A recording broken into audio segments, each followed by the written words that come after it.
Hey everyone, welcome back to my YouTube channel Akhilesh intraday strategy. तो हम आज बात करने वाले हैं निफ्टी और बैंक निफ्टी और मिड कैप निफ्टी में इंट्राडे ट्रेडिंग करने के लिए स्ट्रेटजी। इस स्ट्रेटजी का नाम है 100 मिनट रेंज ब्रेकआउट स्ट्रेटजी। ठीक है, तो ये हम निफ्टी, बैंक निफ्टी और फिर निफ्टी और बैंक एक्सचेंज सभी में अप्लाई कर सकते हैं। ठीक है, अप्लाई करने के लिए कुछ पॉइंट्स दिए हैं जो आपको फॉलो करना होगा उसको एंट्री के टाइम। ठीक है, तो फर्स्ट पॉइंट है टेक एंट्री आफ्टर 11 एम। जब आपको एंट्री बनाना है तो आफ्टर 11 एम के बाद 100 मिनट का आफ्टर 11 एम के बाद में आपको एंट्री बनाना है। We will using the 5 minute time frame. आपको जो चार्ट देखने का टाइम फ्रेम है वो 5 मिनट रखना है। ठीक है, we can enter whenever there is a consolidation range breakout outside present range of the day. जब मार्केट 11 एम के बाद एक किसी या 11 एम के बाद में कोई एक रेंज में फंसा हुआ है 100 एम कम से कम मिनट होना चाहिए। ठीक है, बाकी 200 हो या 150 हो वो चलेगा। ठीक है, तो उसके बाद ब्रेकआउट कर रहा है। ठीक है, उसको आउटसाइड में, इनसाइड में नहीं, आउटसाइड में अगर ब्रेकआउट कर रहा है, ठीक है, मतलब जो हमारा कंसोलिडेशन रेंज बनाया उसको ट्रेंड के फेवर में ही ब्रेकआउट कर रहा है तो हमारा एंट्री बनेगा, वरना ट्रेंड के अगेंस्ट ब्रेकआउट कर रहा है। अगर मार्केट हमारा बुलिश है और बुलिश है तो वो बेरिश हो रहा है तो उसमें हमें एंट्री नहीं लेना है ब्रेकआउट में। ठीक है, the winning rate of this strategy is 80 to 90%। The consolidation, इसका विनिंग रेशियो है 80 to 90%। The consolidation period should be a minimum of 100 minute, कम से कम 100 मिनट होना चाहिए। ठीक है, तो चलो अब मैं आपको 2-4 एग्जांपल दिखा देता हूँ। ठीक है,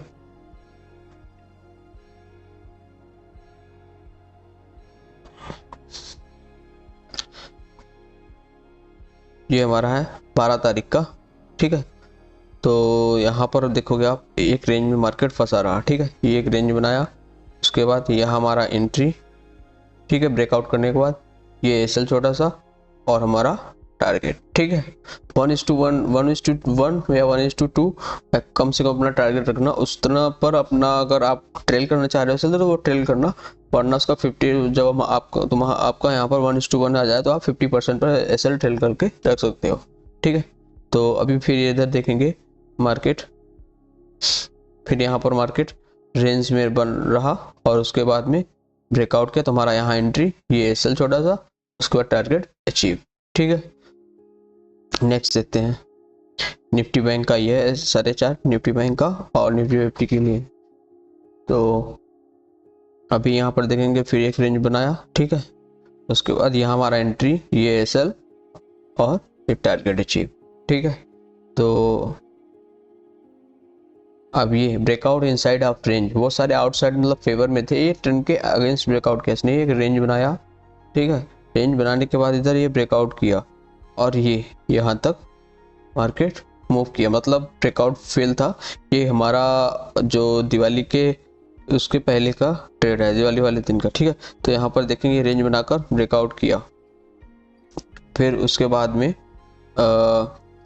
जो मुहूर्त ट्रेडिंग स्टार्ट हुआ था हमारा, तो यहाँ पर सारे लोग मुहूर्त ट्रेडिंग में बाई ही करेंगे, तो मुहूर्त ट्रेडिंग में बाई किया और उसके बाद में तो यहाँ पर किसी करने का अच्छा बनाया। फिर दूसरे दिन मार्केट ब्रेकआउट फेल हमारा, दूसरे दिन मार्केट गैप अप ओपन होता है और सीधा अपने ट्रेंड में सीधा नीचे मार्केट करेक्शन करते हुए चला जाता है।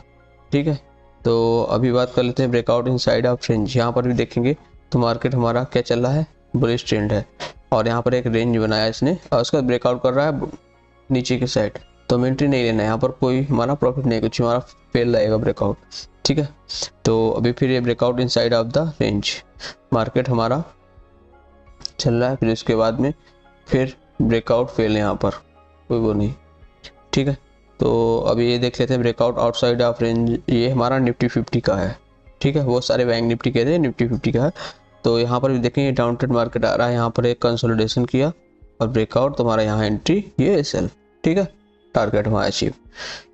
तो आप चाहोगे तो आप भी जाकर अपने पहले इस स्ट्रेटजी को अपने निफ्टी 50 या बैंक निफ्टी में जिसमें करना है, आप उस पर जाकर इसका पहले चेक करो कि हाँ है कि नहीं, उसको अप्लाई करो, उसके बाद में आप ट्रेड करना। ठीक है, तो यहाँ पर भी देखेंगे ब्रेकआउट, मार्केट अप ट्रेंड में चला, बुलिश ट्रेंड में।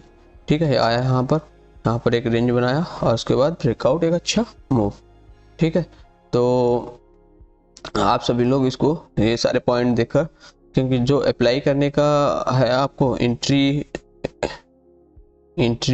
एसएल टारगेट, ठीक है, तो उसके लिए आपको ये सारे पॉइंट फॉलो करने पड़ेंगे, ठीक है।